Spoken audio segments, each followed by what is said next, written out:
olungile onjani bantwethu uyahluma njengosumbu akhule njengomsedari waseLebanon owenze njani olungile.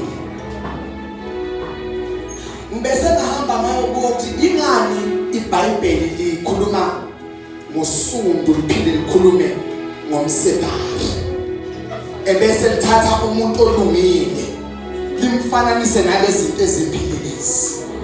Zingaki izihlahla ebesingafananiswa nazo kodwa iBhayibheli likhuluma ngokuthi olungile uyahluma njengosumbu ebese ayakhula njengomsedari waseLebanon. Isundu bazalwane isihlahla abathi simele ingcebo number 1.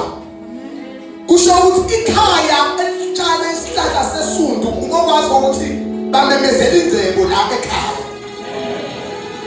Isihlahla sosundu sikhuluma iprosperity la sikhona khona nje sona.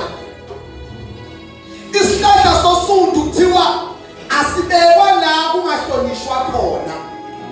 Isihlahla esimele inhlonipho. Thiwa uJesu mangene eJerusalema bandlala amaqembe ali osundu wangena nyathela phezulu nesiko lwabaIsrayeli noma ngosiko lwabantu baseJerusalema babamhloniphe to the highest level uma bamdlalele amaqembe ali osundu.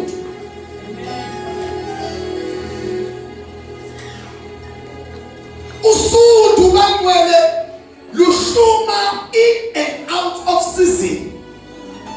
Alunankathi.